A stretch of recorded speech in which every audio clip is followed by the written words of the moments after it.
Welcome to the Ditch the Struggle podcast. I'm your host, Alana Rosso. I'm a graphic designer and career and success coach who knew I could do better, but kept falling short of where I wanted to go.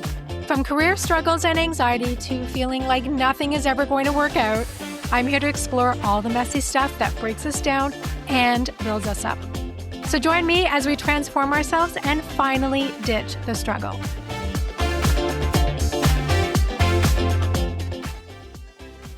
Okay, are you one of those people who needs a very intense deadline and a ton of pressure to get something done, to get to the finish line? Because I really used to be that person. I would constantly put myself in high pressure situations so that I would get things done. And what it comes down to is that I became addicted and conditioned to work in a state of struggle. And I needed that kind of coursing cortisol through my veins. Like literally, biologically, I needed the cortisol to be coursing through my veins to get something done, because I think I actually got addicted to that rush. And this was really part of the whole struggle life that I was building. I was constantly putting myself in a state of pressure or under a state of pressure or under pressure. I was in a pressure cooker all the time. And what I came to realize is that this became my default setting. And this is what we really need to look at. This is so much about the ditching the struggle, is looking at what your default setting is, seeing if it's still working. And if it's not working, you have to change it. Then that's the discomfort, right? Anytime we change something, we're going to be very uncomfortable and it's going to feel awful, actually. It's like we think of like the rainbows and butterflies at the end of the change and end of the transformation. But to get there, it's going to be really uncomfortable. And I started to notice, again, not too long after that networking meeting, if you go right back to episode 1, where suddenly there was like all these mirrors put in front of me and showing me how I was living in a state of struggle by all these other women at a networking event who were also struggling. And suddenly they looked like me, I looked like them. Like I just felt like we were all the same and I didn't want to be them and I was them. So that was like the wake up moment. That was like the beginning of the awakening, I guess. But what I have come to realize is that part of that struggle story was staying stressed, staying in a high pressure situation, putting way more work on myself than I needed to. But I became conditioned to work that way. It was like I would sometimes leave projects kind of to the last minute. Not as bad as some people, I think. I have one friend, and to this day, like we went to high school together, to this day, she has to leave things to the last minute because that is how she works best. But she has trained herself to work best like that, right? This is what's really interesting is like you get used to it. You get used to the cortisol rush. You get used to that push. And it can be very satisfying to kind of put yourself under stress and then get it done and knock it out of the park, because she always knocks things out of the park. She's like brilliant. So she's going to get it done. And like me, I'm someone who will get something done. But that high pressure that we put ourselves under is often optional, not all the time. Sometimes we have so much on our plate and we can't get to something. And then like that's part of struggling, is putting too much on our plate, which was my default setting. It was like, let's just take another part-time job. Let's just open up an Etsy store. Let's just take another freelance client. Let's just do more and more and more, right? And I started to realize that I got into the habit and that conditioning piece of waiting kind of later than I had to get something started and delivering it right at the end, like last minute, just like getting it in under the wire. And I really grew to like that experience. And it became my normal. It became my default setting. So over the years, the ditching the struggle became, okay, how do I create more space with deadlines and pressure and deliverables? How do I make things more manageable? Well, I had to reduce the amount of stuff I was taking on, reduce the amount of work. But I also had to manage my time a little bit better. And I'm not really that coach that will help you with like time management and like getting all those things done. That minutia is really not my wheelhouse. But I did have to be conscious and strategic about how I was working on projects. And I just got in the habit of starting things late. Like, I do need to percolate on things. I'm not that person that they get a creative brief and then they just instantly working on it. I will literally go and I'm going to make a tea. And I sometimes will take a day or two to think things through if I have that time. But I got in the habit of just waiting way, way too long to start things. And I liked doing things last minute. And this was a habit. This became almost part of my identity. I always delivered, never late with the delivery. But it was burning me out. It was spiking my cortisol. It was making life harder than it had to be. And I see quite a few people doing this. So now I have challenged myself to not only get things done with some space and flow around it, but to really get things done early.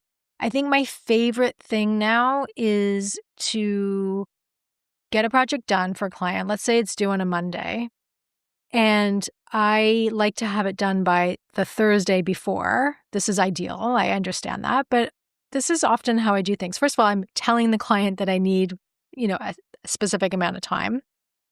And I have one client who just totally is very respectful of all those timelines. So if I say it's due on a Monday, or I tell them I can have it Monday, I really like to have it done by Thursday. And you know what my favorite thing in the world is? This is my favorite thing right now. Is to have it all done and to draft the email for Monday and to attach all the documents and have it scheduled to send out Monday at 10 o'clock in the morning. And I know it's done. And this is something I never did. I was scrambling to send things Monday, 9:59 or whatever time, and stressed out all the time.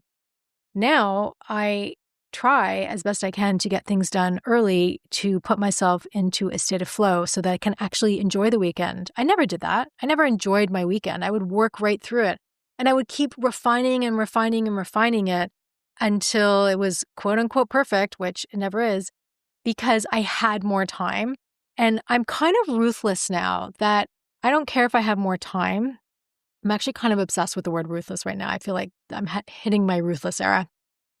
Even if I have more time, I'm not going to use it all because there's no need for it.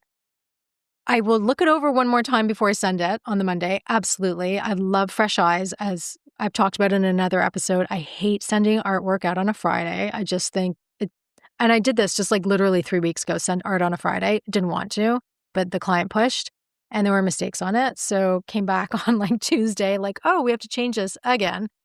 But right now I tend to get ahead of the curve. I tend to get things done early, and I don't keep refining and refining and refining, even if I have time. Because I'm going to tap myself out. I have to draw a line in the sand as to when I'm done. And so many creative people, designers keep going and going and going. I could do that with this podcast all day long. I could keep fixing episodes, redoing episodes. Sometimes I do re-record them. Sometimes I have to take a few takes to get it right. Actually, just before this episode, I was trying out recording another totally different topic and it just wasn't going. So I was like, we're changing gears. But I could sit here making this podcast perfect over and over again. I could do things 100 times, but really, how much time am I willing to put into this? Where it's still fun and it's not feeling like it's draining me, because I want to be here and I want it to be enjoyable. So I'm getting a little ruthless too, done is better than perfect. And sometimes episodes go out where I'm like, you know what? I didn't love that, but it's good enough. I aim for great, but sometimes it is just going to be good enough with certain things that I do. And that's coaching, that's design, everything. But it's interesting to look at our habits and how we work. And that high pressure piece was really important for me to identify, even though it seems very simple, because we don't actually have to work that way.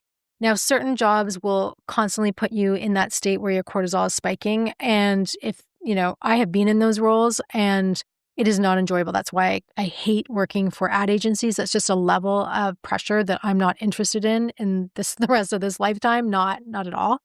I don't mind demanding And I know things have to be turned around quickly, but really, do I want to be just crazy spiking my cortisol all day long? Not really. And now that I have a bit more autonomy over my work and my day, I try and space things out.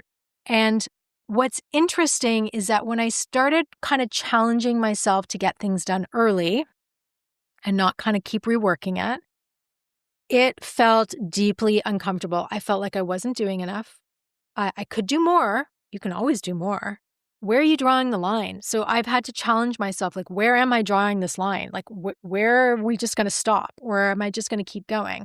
And then when you get things done early and you're like, okay, done and dusted, I've got it done on a Thursday, not sending it till Monday. I've got the weekend to do whatever. That feels weird to have the space, because I think anyone in a state of struggle struggles with space and having time and openness and flexibility and expansiveness, because struggle is contractive. It's feeling heavy. It's feeling stressed all the time. So looking at my deadlines was really interesting for me.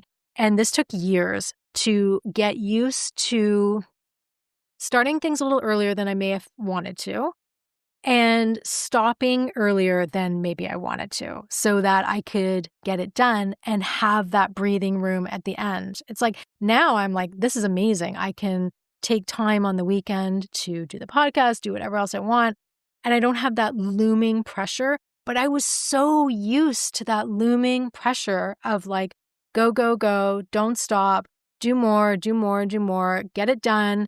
Make it even more awesome. You can make it more awesome because you want to make it more awesome, and they deserve awesome. Yeah, my clients do deserve to have awesome work.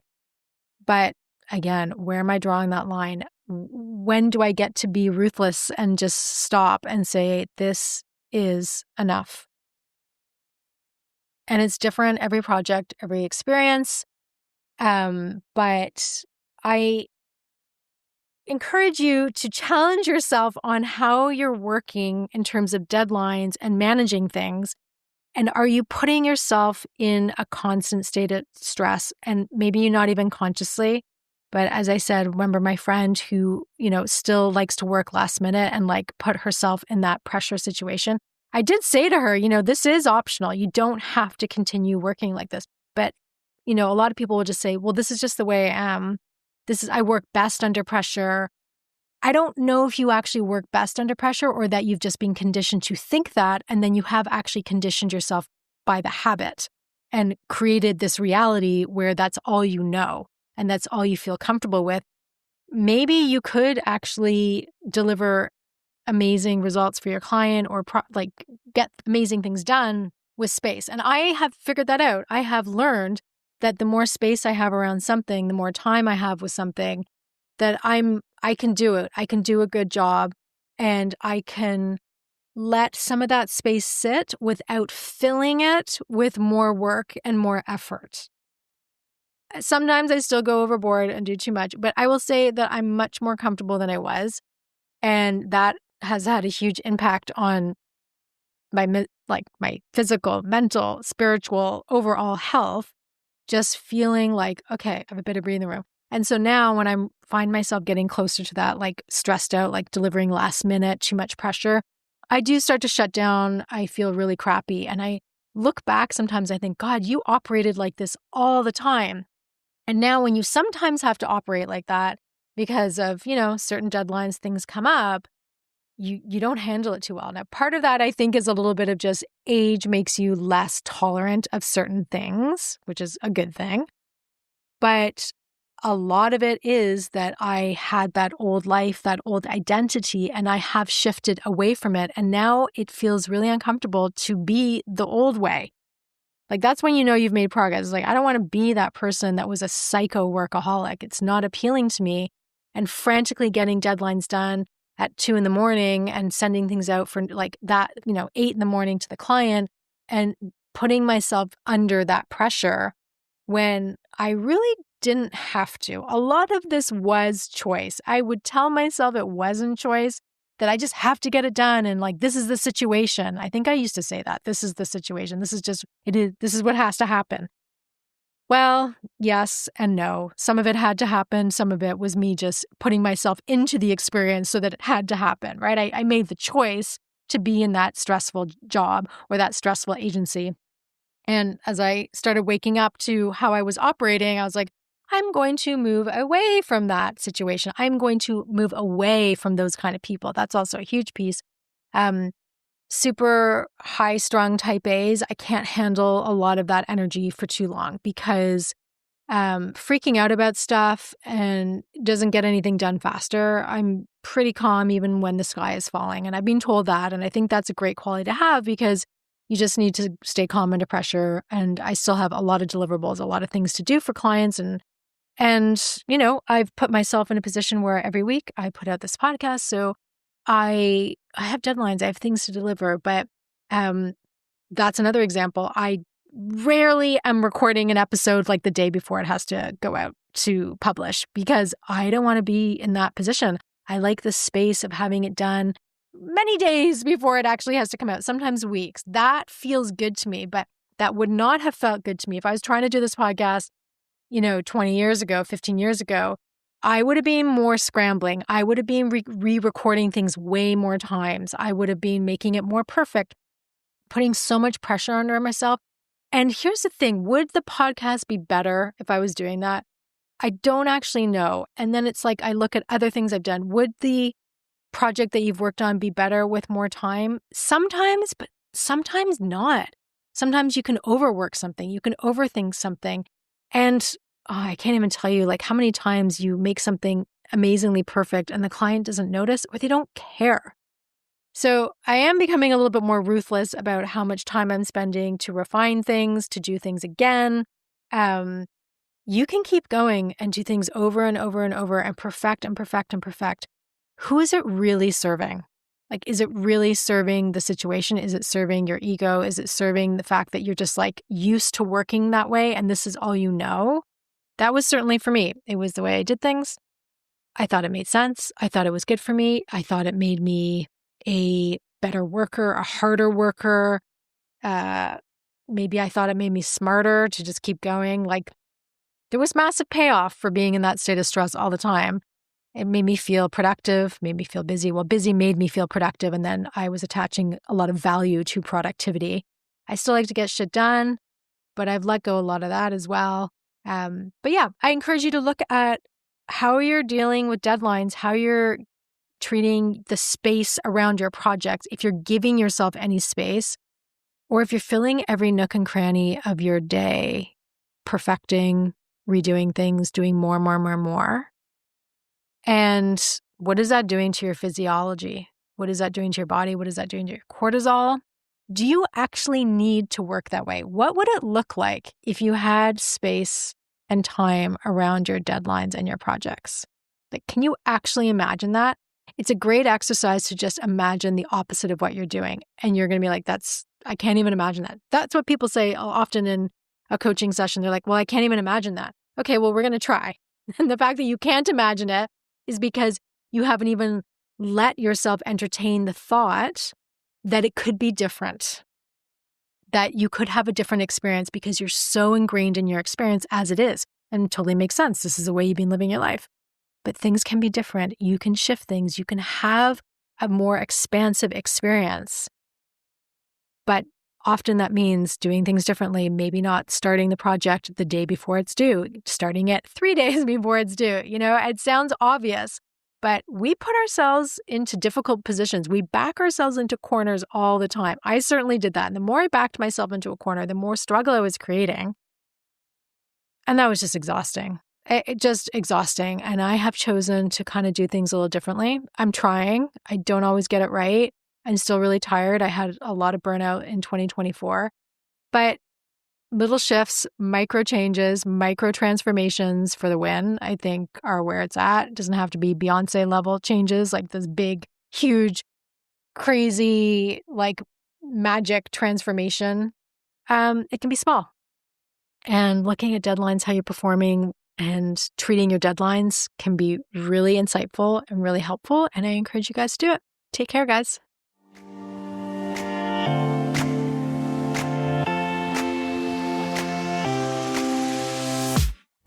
Thank you for joining me today on Ditch the Struggle. Be sure to follow this podcast Visit alanarosa.com and, of course, share it so we can build each other up. And before I go, remember to be your own best advocate, take baby steps for the win, and forget about a linear career path. It's overrated and you are doing just fine. See you next time.